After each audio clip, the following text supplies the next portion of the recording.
So once again आप लोगों का बहुत ही स्वागत है इस चैनल पे आने के लिए। आप माइप जोन को देख रहे हैं और मुझे सुन रहे हैं। तो आज इस वीडियो में मैं रोमन सिविलाइजेशन के बारे में बात करने वाला हूँ। रोमन एम्पायर बोलो या रोमन सिविलाइजेशन बोलो, बात एक ही हो जाएगा। रोमन सिविलाइजेशन बहुत ही ज़्यादा भव्य सिविलाइजेशन था, एक तरह से बहुत बड़ा सिविलाइजेशन था और इसकी हिस्ट्री बहुत ही इंटरेस्टिंग है। आप लोग थोड़ा अच्छे से समझना हो सके तो आपके पास अगर बुक है तो आप बुक लेकर बैठें, आपके पास कॉपी पेन है वो लेकर बैठे, नोट डाउन करते चलना। तो रोमन सिविलाइजेशन को पढ़ने से पहले आप इसका थोड़ा सा हिस्ट्री बैकग्राउंड समझिए, उसके बाद मैं इसको इस बुक के माध्यम से आपको समझाने की कोशिश करूँगा, जो कि आपका लूसेंट जीके बुक है। तो किसी भी एम्पायर या सिविलाइजेशन को पढ़ने से पहले आप लोग उसका मैप थोड़ा सा दिमाग में लेकर चलना। इंटायर वीडियो, पूरी वीडियो में आपको वो मैप आपके दिमाग में होना चाहिए।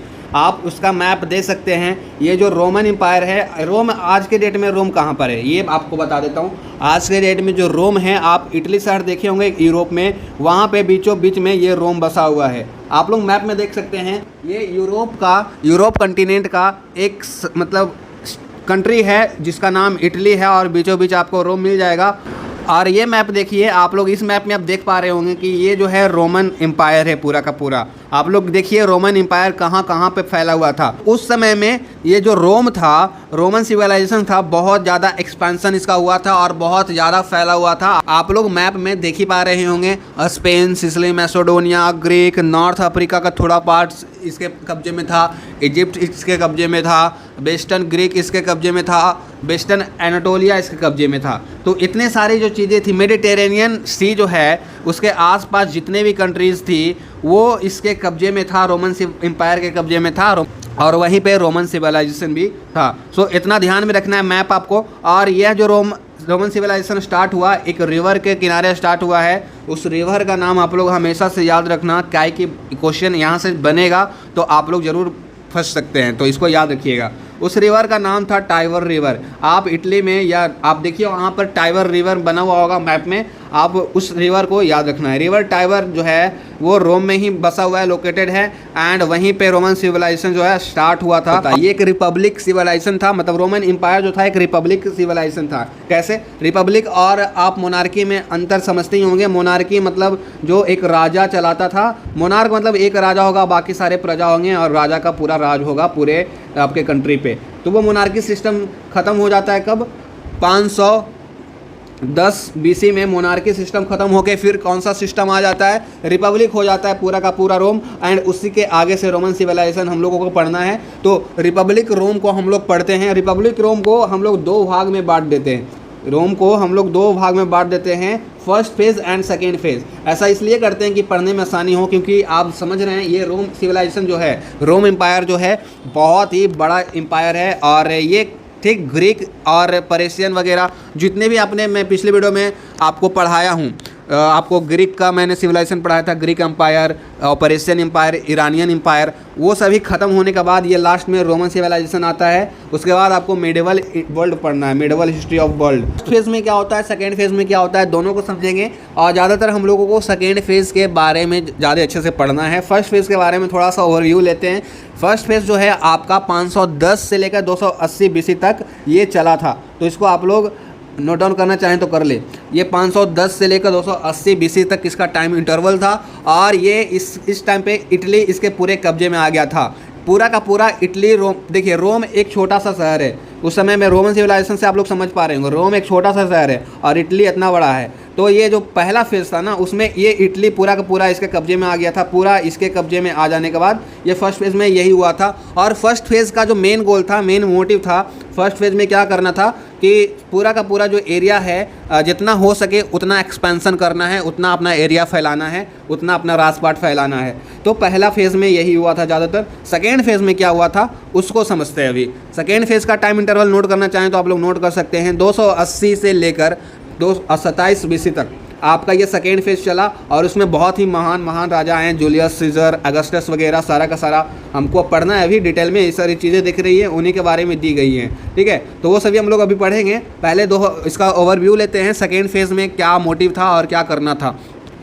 तो सेकेंड फेज़ में बहुत सारी चीज़ें होती है। एडमिनिस्ट्रेशन बनता है, डिक्टेटरशिप आते हैं, मतलब तानाशाही लोग आते हैं। इस सेकेंड फेज़ का जो मेन मोटिव था इसका भी सेम वही एक्सपेंशन करना था, लेकिन ये पूरा जो मेडिटेरेनियन रीजन था, मेडिटेरेनियन सी देखे होंगे भूमध्य सागर, उसके आसपास के जितने भी शहर थे उसको अपने बस में, अपने कब्जाने में मतलब करने का इसका इरादा था कि सेकेंड फेज़ में टोटली यही काम हुआ था। और आप देख भी पा रहे होंगे 1000 BC की बात करते हैं तो आपको लगभग स्पेन हो जाएगा, सिसिली हो जाएगा, मैसेडोनिया हो जाएगा, ग्रीक हो जाएगा, नॉर्थ अफ्रीका का ऊपरी वाला भाग एंड इजिप्ट हो जाएगा, उसके बाद वेस्ट एनाटोलिया का वेस्ट पार्ट, सारा का सारा इनके कब्जे में आ जाता है सेकेंड फेज़ में, ठीक है।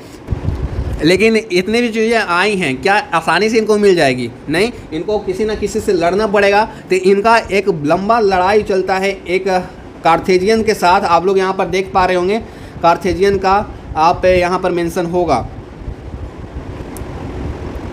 सो आप लोग यहाँ पर देख पा रहे होंगे the Roman were involved in series of war. Series of war कहने का मतलब बार लड़ते रहे तब जाके इनको इतना बड़ा एम्पायर मिला। ऐसे इनको कोई ऐसे क्यों दे देगा यार? अभी सोचो, आप किसी से मांगने जाएंगे मुझे पाकिस्तान दे दो, आपको कोई पाकिस्तान दे देगा? आपको लड़ना पड़ेगा, आपके आर्मी जाएंगे वहाँ, आपकी नेवी जाएंगे, आपके एयरफोर्स जाएंगे, फिर पाकिस्तान वालों को हराएंगे तब जाके आपका पाकिस्तान होगा। ठीक उसी तरह से ये जो रोम वाले हैं उन्होंने बहुत ज़्यादा लड़ाई की है यार, बहुत ज़्यादा लड़ाई किया। किन के साथ? वहाँ पर एक सिसिली के पास और आपके अफ्रीका में, आपके एनाटोलिया में, इजिप्ट में कार्थेजियंस रहा करते थे। कार्थेजियन से इन्होंने लड़ाई लड़ा, उसके बाद जाके ये इनको ये सभी चीज़ें इतना बड़ा एम्पायर ये खड़ा कर पाएँ। ठीक है, जो लड़ाई है उनका एक अच्छा सा नाम दे दिया गया है, प्यारा सा, जिसका नाम है पुनिक वार्स। तो पुनिक वार्स किसके किसके बीच हुआ था आप लोग आइडिया लगा लीजिए। यहाँ पे मैंने बताया कि रोमन वाले लोग कार्थेजियंस के बीच में जो लड़ाई हुआ है उसी को पुनिक वार्स कहते हैं। पुनिक वार्स कुछ और नहीं, नाम बस दे दिया गया है पुनिक वार्स। उस लड़ाई का नाम क्या है? पुनिक वार्स। तो इसको एग्जाम में आता है इससे क्वेश्चन कि पुनिक वार्स किसके किसके बीच में हुआ था और कब कब हुआ था। तो पुनिक वार्स जो देखिए यहाँ पर लिखा हुआ है सीरीज ऑफ बार, मतलब एक लड़ाई नहीं हुआ था, आपका बहुत सारी लड़ाइयाँ हुई थी। पुनिक वार्स 3 बार हुआ था, मतलब 3 चरणों में हुआ था। फर्स्ट पुनिक वार, सेकेंड पुनिक वार, थर्ड पुनिक वार। फर्स्ट पुनिक वार जो है कब हुआ था इसको यहाँ पर लिख देता हूँ।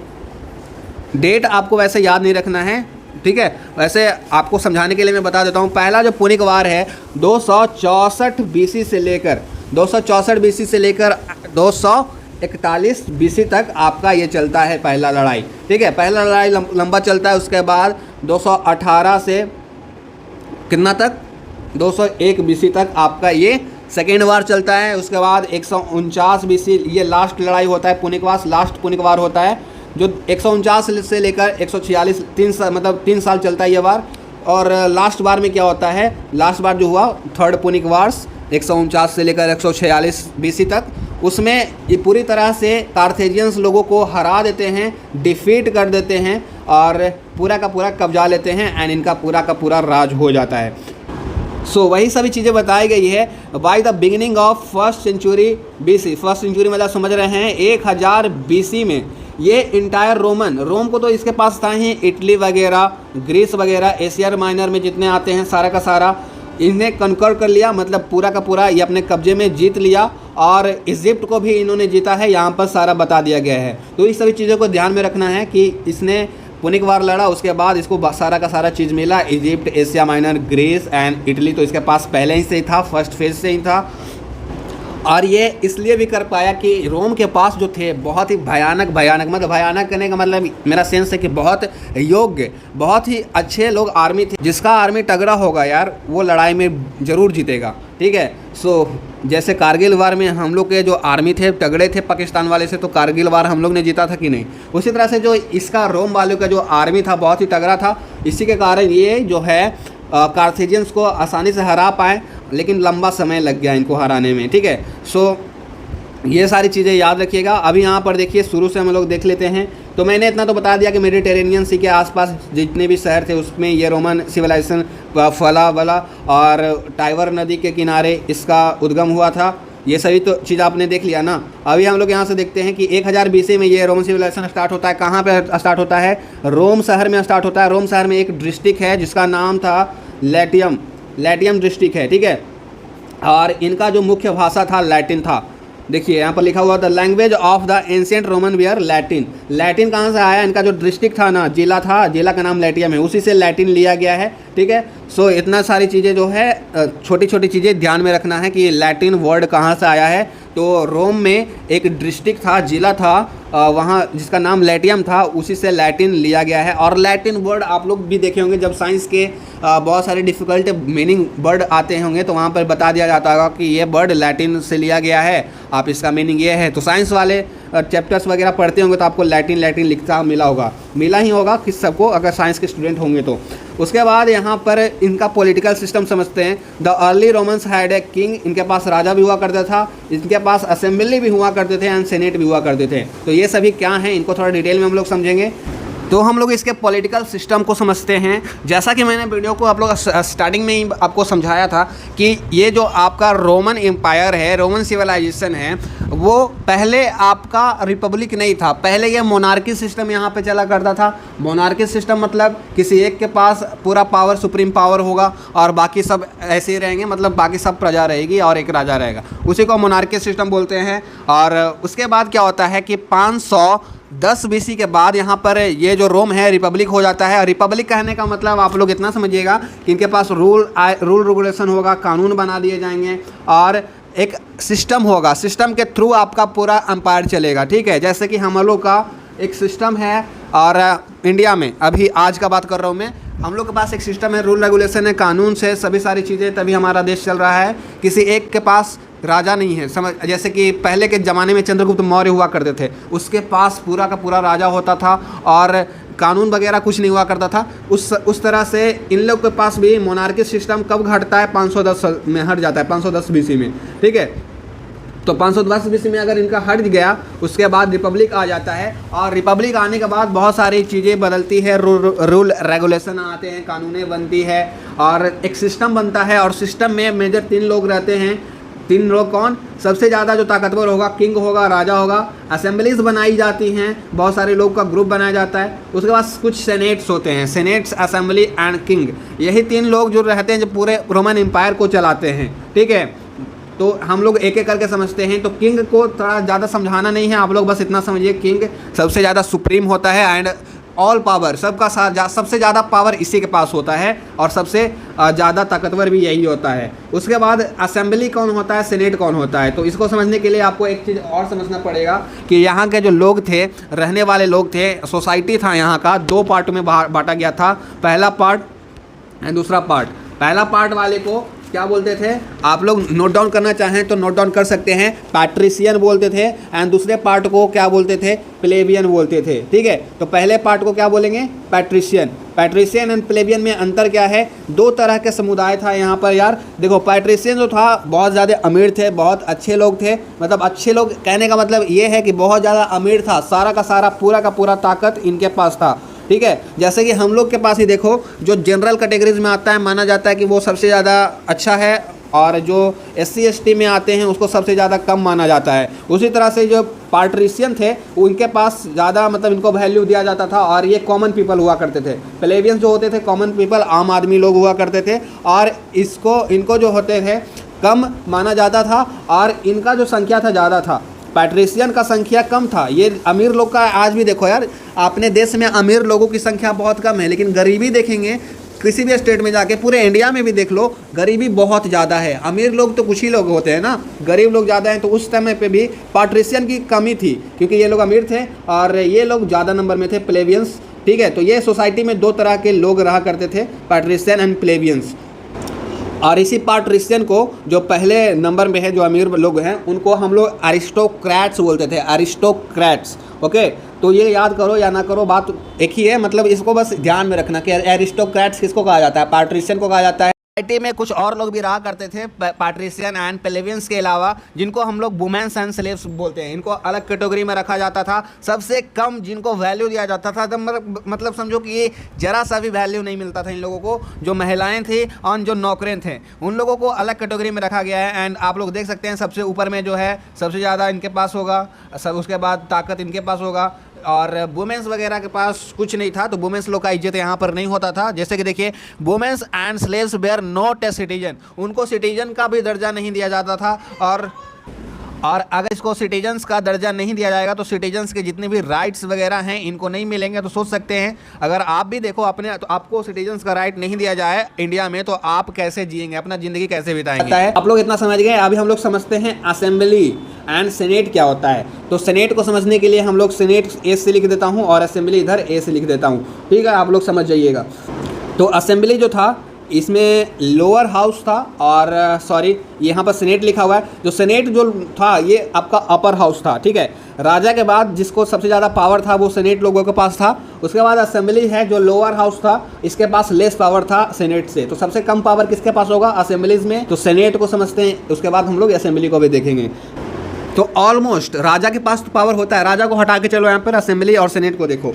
ऑलमोस्ट जितनी भी ज़्यादा पावर्स थी, सबसे ज़्यादा जो पावर्स थी, मतलब ऑलमोस्ट सारा का सारा पावर सेनेट के हाथ में था। सबसे ज़्यादा ये सुप्रीम था, ठीक है। सारे के सारे पावर्स कंट्रोल जो करता था अपने रोमन एम्पायर को, सारा कंट्रोल इसके पास था।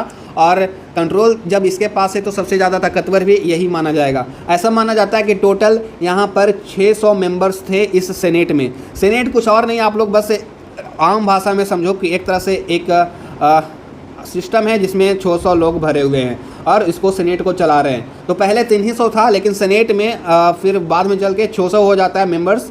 तो बस इतना याद रखना है। और सेनेट में कौन लोग चुनाते थे, मैंने आपको सोसाइटी बताया। जो सोसाइटी था आपका 2 भागों में बांटा हुआ था, पैट्रिशियन एंड प्लेबियंस। प्लेबियंस जो थे आम लोग थे, गरीब लोग थे और जिनको कम माना जाता था, और पैट्रिशियन जो अमीर लोग थे और जिनको ज़्यादा माना जाता था। तो सेनेट में ऐसा रूल था कि सेनेट में ये बड़े लोग, अमीर लोग को ही चुना जाएगा और अमीर लोग ही काम करेंगे सेनेट में। तो ऐसा था, ठीक है। सेनेट में कौन लोग होंगे? क्या प्लेबियंस हो गए? समझिए कि ये सेनेट है एक तरह से असेंबली, मतलब ये सेनेट है, इसमें बहुत सारे मेंबर्स है। तो अगर आप सेनेट बनना चाहते हैं तो सबसे पहले जो रिक्वायरमेंट है, एलिजिबिलिटी आपका होगा, आपको पैट्रिशियन समुदाय का होना पड़ेगा, ठीक है। तभी आप सेनेट के लिए फॉर्म भरेंगे, तभी आपको सेनेट में नौकरी लगेगा, तब जाके आप सेनेट बनेंगे, ठीक है। तो इसके लिए सबसे पहले आपको पैट्रिशियन होना पड़ेगा। प्लेबियंस लोग सेनेट में नहीं काम करते थे और इनको नहीं काम करने दिया जाता था। तो आप लोग समझ ही सकते हैं प्लेबियंस का क्या वैल्यू था। प्लेबियंस अपना वैल्यू के लिए, अपने अधिकार के लिए हमेशा लड़ते रहते थे, लेकिन उनको अधिकार नहीं मिलता था। प्लेबियंस के साथ ऐसा था कि अगर आप गरीब घर में पैदा हुए तो ज़िंदगी भर आप गरीब ही रह जाएंगे, आपको अमीरी का मुंह नहीं देखने को मिलेगा। प्लेबियंस का कुछ इस तरह से था, क्योंकि अमीर लोग कभी गरीब लोग का हेल्प नहीं किया करते थे उस टाइम पे। आज की डेट में भी अमीर लोग अमीर रहते हैं, गरीब लोग गरीब रहते हैं। अगर अमीर लोग गरीब को कॉम्प्रोमाइज़ यानी कोऑपरेट करके चले तो आज की डेट में भी जो गरीब है ना यार, वो ज़्यादा गरीब नहीं रहेगा, वो भी अच्छे खासे कंडीशन में आ जाएगा। लेकिन अमीर लोग अमीर रहते हैं और गरीब लोग गरीब होते चले जाते हैं। तो उस टाइम पे भी उसी तरह से पैट्रिशियन जो थे वो सभी अमीर थे और प्लेबियंस जो थे गरीब था यार। और ये ऐसा था कि अगर आप गरीब पैदा हुए तो ज़िंदगी भर गरीब रह जाएंगे, आपको ना सेनेट में नौकरी मिलेगा ना कहीं पे, ठीक है। तो आप लोग को सेनेट समझ में आ गया होगा। अभी हम लोग असेंबली समझते हैं। ये सारी चीज़ें आप लोग ऐसे समझ के चलना कि एक सिस्टम है जिसमें राजा है, सेनेट है एंड असेंबली है। सबसे ज़्यादा पावर राजा के पास, उसके बाद सेनेट के पास, उसके बाद कुछ पावर जो होती थी असेंबलीज वाले लोग के पास हुआ करती थी। सो अभी हम लोग असेंबली को देख के चलते हैं। असेंबली में कौन कौन से लोग चयन होता था, कौन कौन से लोग रहते थे। तो असेंबली में सबसे फर्स्ट ऑफ ऑल ये लोअर हाउस होता था, इसके पास लेस पावर होता था सभी के मुकाबले, सेनेट किंग के मुकाबले। और इसमें जो है पैट्रिशियन लोग भी काम करते थे, प्लेबियंस लोग भी काम करते थे। तो इसमें दोनों को नौकरी मिल जाता था। नौकरी मैं कह रहा हूँ आपको सिर्फ समझाने के लिए, नौकरी ऐसा कुछ उस समय वर्ड नहीं था, मतलब काम दोनों लोग करते थे, ठीक है। प्लेबियंस लोग भी और पैट्रिशियन लोग भी। एंड फिर फर्दर जो असेंबली थी 3 भागों में डिवाइडेड थी, 3 पार्ट्स में डिवाइडेड थी। तीनों पार्ट्स को आप लोग लिख लेना, मैं बोल दूंगा यहाँ पे, आप लोग नोट डाउन करते चलना, ओके। बुक में करो या अपने कॉपी में करो, कहीं पे भी, लेकिन नोट डाउन करते चलना। असेंबली जो 3 पार्ट में डिवाइडेड थी, पहला था, दूसरा था एंड तीसरा था। पहला का जो नाम था कोमिटिया क्यूरेटा, कोमिटिया क्यूरेटा पहला का नाम था। दूसरा का कोमिटिया सेंचुरेटा दूसरा का नाम था। पहला का क्या था? कोमिटिया क्यूरेटा, ठीक है। कोमिटिया क्यूरेटा जो है पहला है, पहला मतलब पार्ट है इसका। इसमें भी बहुत सारे लोग होंगे, कुछ लोग होंगे, ठीक है। और इसमें उसके बाद सेकेंड में भी कुछ लोग होंगे। सेकेंड का जो नाम है कोमिटिया सेंचुरेटा है। और इसमें लास्ट वाला जो है कौंसिलम पेल्विस है, कौंसिलम पेल्विस है, ठीक है। कॉन्सिलम पेल्विस, ये तीनों पार्ट याद रखिएगा। पहला क्या हो जाएगा, कोमिटिया क्यूरेटा हो जाएगा, दूसरा हो जाएगा कोमिटा सेंचुरेटा एंड थर्ड हो जाएगा कॉन्सिलम पेल्विस। ठीक है, तो अब एक एक करके हम तीनों को देख लेते हैं कौन कौन से लोग आएंगे। पहले जो पार्ट हैं ये आपका पूरा का पूरा असेंबली, इतना तो जान गए, असेंबली में 3 भागों में बांट दिया गया है। पहले जो भाग हैं उसमें कौन से लोग आएंगे, जो जितने भी सिटीजन्स थे, जितने भी रहने वाले थे रोम के, इटली के सारे आपके पहले कोमिटिया क्यूरेटा में आ जाएंगे पहले वाले में। दूसरे वाले में आपका सारा का सारा मिलिट्री आ जाएगा, जो भी आर्मी वगैरह उस टाइम पे हुआ करती थी वो सारे के सारे सेकेंड में रखा जाता है, जिसका नाम है कोमिटिया सेंचुरेटा। सेंचुरेटा में आपका क्या आ जाएगा, पूरा का पूरा आपका स्टैंडिंग आर्मी, सारा का सारा आर्मी। और आर्मी कितना ज़्यादा इंपॉर्टेंट है आप लोग को पता ही हो। आर्मी का भी एक इतिहास था यार। उस समय पे क्या था, रोम के पास खुद का आर्मी नहीं था, लेकिन इन लोग क्या किए, जो आम लोग हैं, आम लोग को ही बोले तुम लोग आर्मी में आओ और देश के लिए लड़ो, रोम के लिए लड़ो। तो ये लोग आम लोग को ही आर्मी बना दिया करते थे। और उसके बाद इन्होंने कुछ इस तरह से आर्मी बनाया जिससे इन्होंने मेडिटेरेनियन सी का जितना भी आसपास का भाग था पूरा का पूरा जीत लिया। ठीक है, इस तरह से ट्रेनिंग उन लोगों को दिया, आर्मी बनाया, आम लोगों को आर्मी बना के ये सारा इतना काम इन लोग कर पाए। ठीक है, तो इन लोग बहुत ही योग्य थे यार। इन लोगों के जो वॉरलॉर्ड्स थे बहुत ही ज़्यादा योग्य थे। वॉरलॉर्ड्स के बारे में आगे हम लोग देखेंगे। अभी हम समझिए पहला में कौन लोग आ जाएंगे, कोमिटा क्यूरेटा में सिटीजन्स आ जाएगा, दूसरा में आर्मी आ जाएगा, और थर्ड जो है ये कॉन्सिलम पेल्विस में। तो इसमें आप लोग पेल्विस, कॉन्सिलम पेल्विस थर्ड पार्ट का नाम है, और इसमें पेल्विस लगा हुआ, पेल्विस से प्लेबियंस। और प्लेबियंस आप लोग जानते ही होंगे, प्लेबियंस किसको कहते हैं, पाट्रिशियन को छोड़ के चलो, प्लेबियंस को ध्यान दो। प्लेबियंस छोटे मोटे लोग को प्लेबियंस कहा करते थे, और प्लेबियंस लोग यहाँ पर इनको नौकरी मिला करता था। तो असेंबली में 3 भागी थी, जहाँ पे प्लेबियंस को कहाँ पे नौकरी मिला करता था, सबसे लास्ट वाले पार्ट में कॉन्सिलम पेल्विस में प्लेबियंस काम किया करते थे। और कोमिटा क्यूरेटा में आर्मी होती थी। आर्मी जो थी यार, आर्मी का भी देख लेते हैं थोड़ा सा अलग से हम लोग।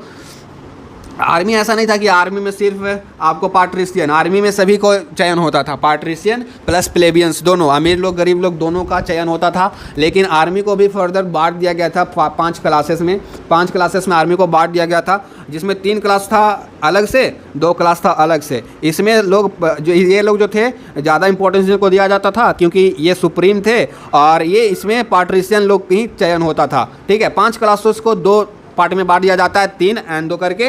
तो 3 में जो थे ज़्यादा सुप्रीम थे, इनके पास ज़्यादा पावर्स होती थी, सारा का सारा आर्मी का जो जितना भी पावर्स होगा। बाकी जो बच जाते हैं 2 क्लास, जिसमें प्लेबियंस हुआ करते थे, प्लेबियंस के पास लेस पावर होती थी। तो यहाँ पर भी तो आप देख ही रहे होंगे कि पाट्रिशियन को आर्मी में भी ज़्यादा पावर मिल रहा है, और प्लेबियंस को भी यहाँ पर कम पावर मिल रहा है। तो ठीक है, आर्मी को 5 क्लासेस में बांटा गया था, 3-2 करके, 3 क्लासेस इधर और 2 क्लासेस इधर। 3 क्लासेस वाले में जो ज़्यादा सुप्रीम थे उनको रखा गया था, 2 क्लासेस में प्लेबियंस को रखा गया था जो कि लेस सुप्रीम थे, लेकिन आर्मी में थे। ठीक है, आर्मी में दोनों थे, पाट्रिशियन एंड प्लेबियंस।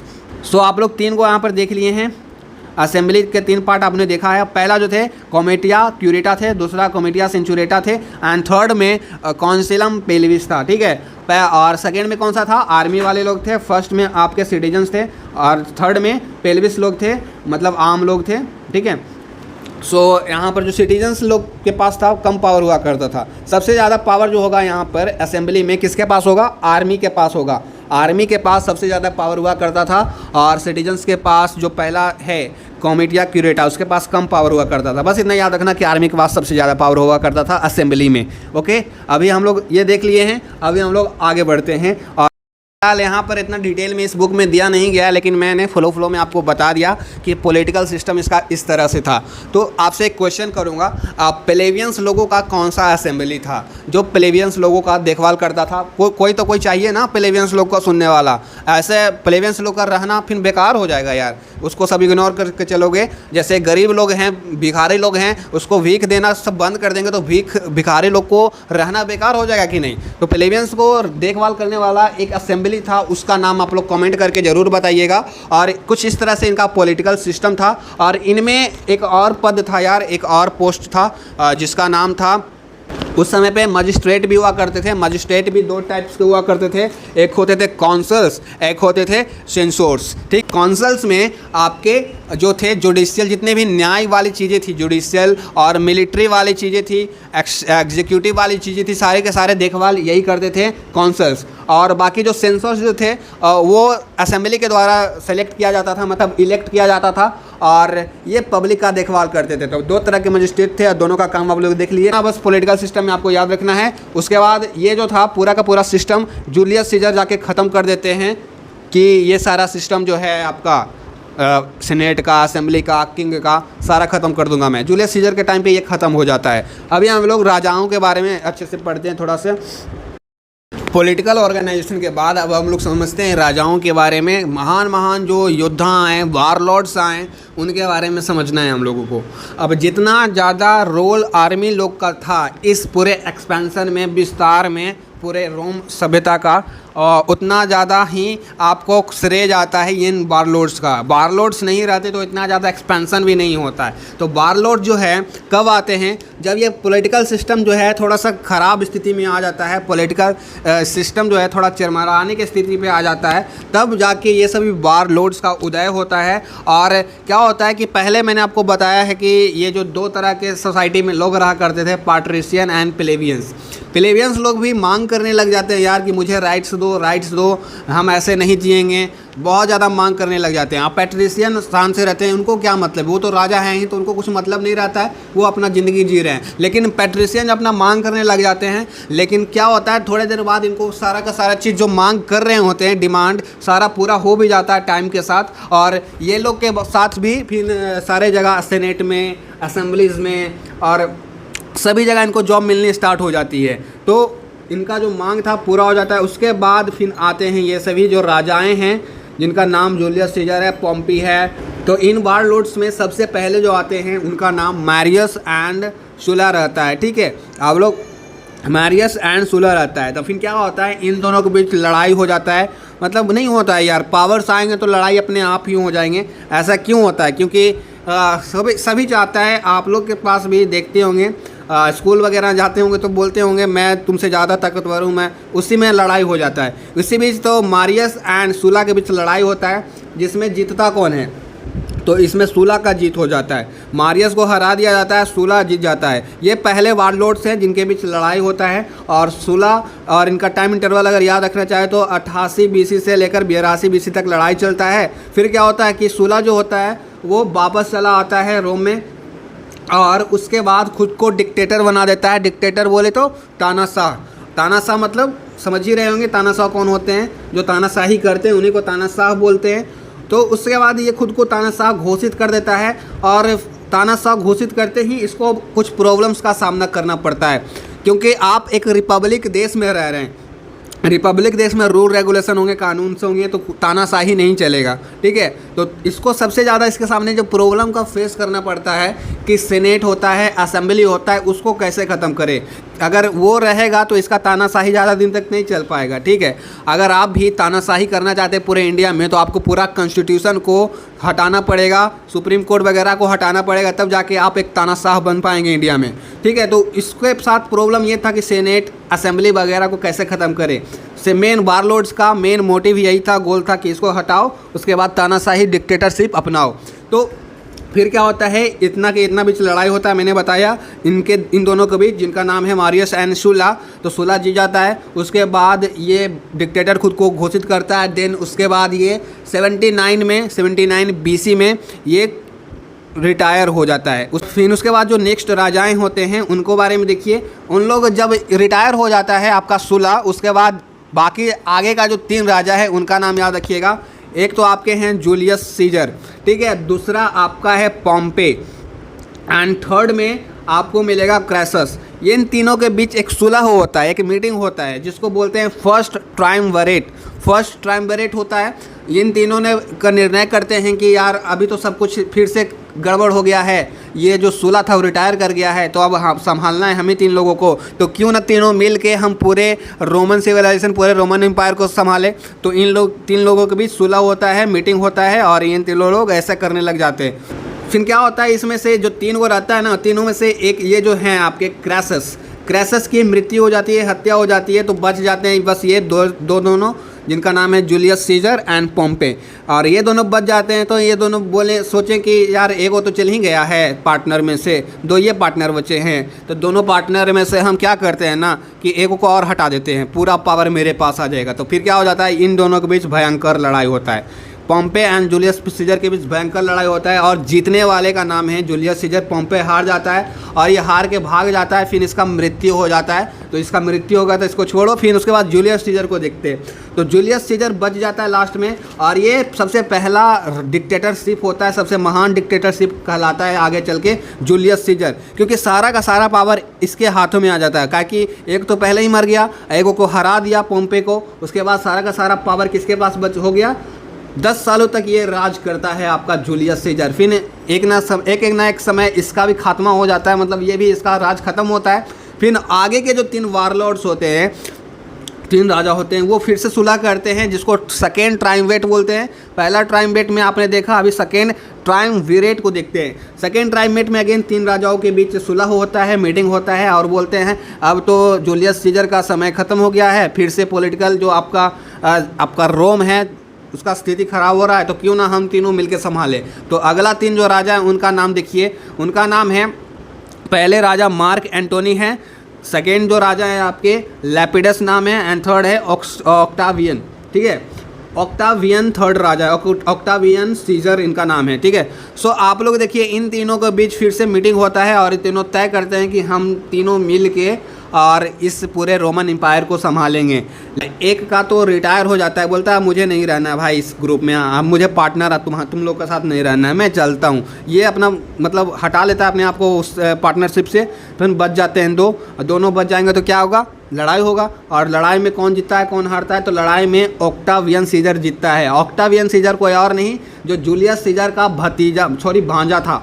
ठीक है, ऑक्टावियन सीजर जो है, ऑक्टावियन सीजर वो जूलियस सीजर जो पहले महान बन चुका है, महान वारलॉर्ड बन चुका है, उसी का एक भांजा था ऑक्टावियन सीजर। और ये सेकेंड ट्राइमवेट में इसके पास सुप्रीम पावर आ जाता है, सबसे ज़्यादा पावरफुल ये हो जाता है, क्योंकि एक ने तो लैपिडस ने खुद को रिटायर घोषित कर देता है और मार्क एंटोनी को हरा देता है। मार्क एंटोनी होता है, हारने के बाद ये इजिप्ट चला जाता है और इजिप्ट में इसको एक लड़की पसंद आ जाती है, उसी से प्यार वगैरह होने लग जाता है, वहीं पे अपना ऐश मौज करता है। जिससे प्यार करता है वो भी खतरनाक ही लड़की होती है। वो लड़कियाँ बोलती है चलो तुमको हराया है, हम जाके ऑक्टावियन सीजर को हराएंगे।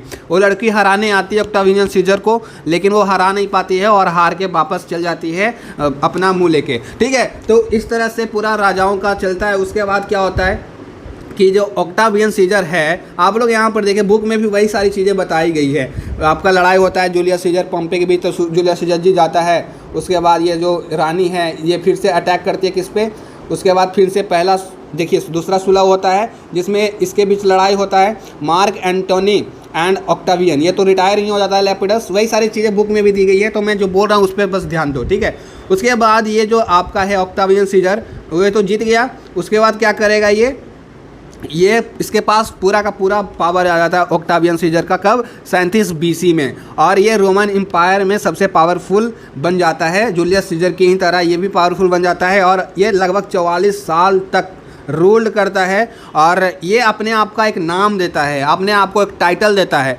जिसको बोलते हैं अगस्टस। अगस्टस नाम आपने सुना होगा, काफ़ी ज़्यादा फेमस है हिस्ट्री में। इसको ये खुद को कोची बोलता है, खुद का नाम प्रिंसेप रख देता है, जिसका मतलब होता है first citizens of the state. पहला सिटीजन्स है ये पूरे रोम का, पहला नागरिक। ठीक है, तो ये अपने आप को ये हिमसेल्फ अपने आप को पुकारता है प्रिंसेप। उसके बाद और कोई जो यहाँ पर है ख़त्म हो जाता है रोमन एम्पायर पूरी तरह से। उसके बाद कोई ऐसा बारलोड्स वगैरह नहीं आता है। उसके बाद से फिर सारा जो कायाकलाप है सारा बदल जाता है। इसके बाद जो जितनी भी पीरियड्स आती हैं उसको प्रिंसेप्ट कहते हैं और यहाँ पर सारी चीज़ें पीसफुली हो रही होती है, जिसको हम लोग पैक्स रोमाना कहते हैं। ठीक है, पीसफुली होने लगता है अगस्टस के टाइम के बाद सारा का सारा चीज़, क्योंकि वहाँ पर रोमन एम्पायर ख़त्म हो जाता है। उसके बाद दूसरा फेज स्टार्ट हो जाता है। उसके बाद बहुत सारे राजाएं आते हैं यार 284 AD में। फिर ये इनका नाम याद रखिएगा, डायोक्लेटिना आ जाते हैं। उसके बाद कॉन्स्टेंटाइन आ जाते हैं जो नया कैपिटल बना देते हैं कॉन्स्टेंटिनोपल।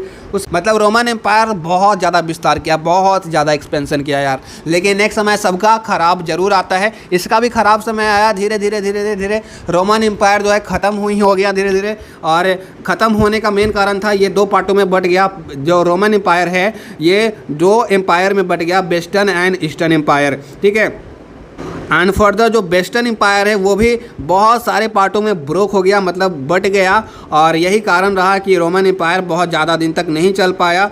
ठीक है। उसके बाद जो ईस्टर्न एम्पायर बचा, वेस्टर्न एम्पायर तो बहुत सारे पार्टों में बैठ गया, तो उसका समझो ख़त्म ही है लगभग कहानी। ईस्टर्न एम्पायर कुछ समय तक चला और उसको नाम दिया गया ईस्टर्न एम्पायर को वाइजेंटाइन एम्पायर। वाइजेंटाइन एम्पायर इसको बोला है कंटिन्यू फॉर 1000 सालों तक फिर ये चला वाइजेंटाइन एम्पायर, जो ईस्टर्न एम्पायर का नाम है वाइजेंटाइन एम्पायर, वो आगे चलता है। उसके बाद जर्मन लोग का यहाँ पर आते हैं, अटैक वगैरह करते हैं, उसके बाद पूरी तरह से इसको तहस नहस कर देते हैं। रोमन एम्पायर वाज नो मोर, तो इस तरह से इसका ख़त्म हो जाता है रोमन एम्पायर। और इनके कुछ देवी देवता थे जिनको ये पूजा वगैरह करा करते थे, उनके बारे में बताया गया है। जो है मैनी गॉड्स होते थे, मैनी गॉडेसेस भी होते थे, जिसमें से देखिए जुपिटर है। जुपिटर किन के गॉड माने जाते थे? रेन एंड द क्रॉप्स के लिए फेमस थे। मार्स भगवान किसके लिए माने जाते थे? लड़ाई वगैरह में मार्स भगवान को ज़्यादा माना जाता था। मरकरी भगवान कौन थे? ये मैसेज पहुंचाने का काम, मतलब मैसेज के लिए मरकरी भगवान को याद किया जाता था। नेपच्यून जो थे सागर सी के भगवान माना जाता था इनको। वेस्टा जो थे ये घर के भगवान माने जाते थे। जूनो जो हैं ये प्रोटेक्टर ऑफ वुमेन, ये महिलाओं के प्रोटेक्टर माने जाते थे जूनो को। तो ये कुछ भगवान इनके थे, मतलब इनके पूजा की करते थे, तो आप लोग इसको याद रख लीजिएगा। उसके बाद कंट्रीब्यूशन ऑफ रोमन सिविलाइजेशन जो है उसको देख लेते हैं। रोमन सिविलाइजेशन ने हम लोगों को क्या क्या दिया पूरे वर्ल्ड को, उसको समझना है हम लोगों को अभी। तो जैसा कि मैंने बताया रोमन में पॉलिटिकल सिस्टम काफ़ी बढ़िया था।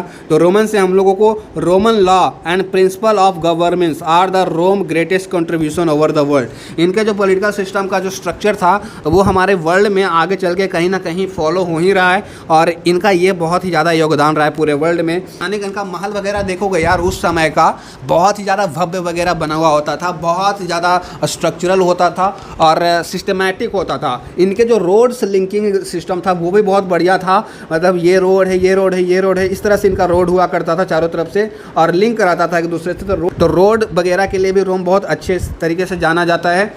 और कहा जाता था, पीपल जो वहाँ के थे बोलते थे ऑल रोड्स लीड्स टू रोम, सारा का सारा रोड रोम तक जाता है, वहाँ के लोग का कहना था, ऐसा कहावत था। और मैंने वीडियो को शुरू में बताया था इनका खुद का लैंग्वेज होता था, खुद का अल्फ़ाबेट होता था लैटिन, जो कि एक लैटियम डिस्ट्रिक्ट था वहाँ से लिया गया था, उसी के नाम पे रखा गया था, ठीक है। और इसको बहुत सारे लोग जो यूज़ किया करते थे, यूरोप वाले, वेस्टर्न यूरोप में अभी भी इसका यूज़ होता है। आज के डेट में भी लैटिन वर्ड का यूज़ होता है और Latin word are still widely used. यहाँ पर देख भी सकते हैं in science and Latin is the basis of several European languages. बहुत सारे यूरोपियन लैंग्वेजेस हैं जिनका ये आपका एक तरह से बेस है। फ्रेंच में भी लैटिन होता है, स्पेनिश में भी लैटिन होता है, इटालियन में भी लैटिन होता है, ये सभी भाषा में लैटिन का यूज़ किया जाता है। उसके बाद इनके बहुत सारे फेमस फिलोसफर्स हुए, ठीक है। फिलोसफर का नाम आप लोग देख लीजिए, ल्यूक्रेटियस हैं, कैरिको हैं, मार्कस हैं। यार अगर मुझे यहाँ से प्रोनाउंसिएशन गलत हो जा रहा है तो आप लोग मैनेज करके चलना, ठीक है। तो आप लोग देखिए ल्यूक्रेटियस है, कैरिको है, काइकिरो है, मार्कस ऑरेलियस है एंड सेनिका है, ठीक है। इनके कुछ फिलोसफर फेमस हैं, उसका नाम दिया गया है। उसके बाद कुछ रोमन पोएट्स हैं, कविताकार हैं जो लिखने वाले हैं, उनका नाम है होरेस एंड वर्जिल, ठीक है। होरेस वर्जिल का नाम याद रखिएगा, ये दोनों क्या हैं? रोमन पोएट्स है। उसके बाद कुछ हिस्टोरियन हैं रोमन के, मतलब हिस्ट्री लिखने वाले वगैरह। हिस्टोरियन का नाम आप लोग याद रखिएगा, प्लिनी द एल्डर और टैक्यूटस ने क्या लिखा था? एनल्स एंड हिस्ट्रीज लिखा था, ये भी याद रख लेना है। और इन्होंने कंक्रीट जो आज हम लोग यूज़ करते हैं घर बनाने वगैरह में, उन्होंने ही ये हम लोगों को दिया है पूरे वर्ल्ड को। और उसके बाद the fight between gladiators and a wild animal was a popular Rome amusements. और बहुत सारी चीज़ें जो हैं वहाँ पर बनाई जाती थी, मतलब उन लोग अपने हिसाब से, जैसे लड़ाई वगैरह करवाना होता था तो एनिमल के बीच, तो वहाँ पर एक स्पेशल चीज़ बनाया जाता था, उसी के बीच में लड़ाओ, मौज लो, देखो वगैरह करा जाता था। वहाँ पे बहुत सारे मंदिरें भी थी, कॉन्सेप्ट्स थी, उसी को बोलते हैं, और जिसको ग्रेटेस्ट, सारे का सारा पिक्चर आप लोग देख लीजिए, आपको समझ में आ जाएगा किसकी बात मैं कर रहा हूँ। तो यहाँ पर कुछ हैं 7 wonders of the ancient world. जैसा कि 7 वंडर्स ऑफ द वर्ल्ड आप पढ़ते हैं, तो एंशिएंट वर्ल्ड के पुराने ज़माने के 7 वंडर्स कौन से हैं? पहला hanging garden of Babylon, second pyramid of Egypt, third वाला आपको देख लीजिए the pharos of Alexandria and the statue of Jesus at Olympia. उसके बाद कॉल्सस एट रोड्स, जो कि इतना लंबा है, 912 फीट लंबा है। उसके बाद टेम्पल ऑफ डायना, कहाँ पे? इफोस में, जो कि रोम में एक जगह है, वहाँ पे टेम्पल ऑफ डायना है। उस मौजूलियम ऑफ मौजूलस, रूलर ऑफ हैलिकार्नासुस है, ठीक है। तो ये सारी 7 वंडर्स ऑफ एशियन वर्ल्ड है। उसके बाद देखिए यहाँ पर मिडिवल वर्ल्ड स्टार्ट हो जाता है, मिडिवल यूरोप, फ्यूडलिज्म, सारा नेक्स्ट वीडियो में हम लोग देखेंगे। यहाँ पर आपका एंशियंट वर्ल्ड ख़त्म होता है एंड आपका रोमन का जो इतिहास है, रोम का इतिहास, रोम सिविलाइजेशन, वो यहाँ पर ख़त्म होता है। तो अगले वीडियो में मिलेंगे कुछ नए लेक्चर के साथ। Thank you for watching my video.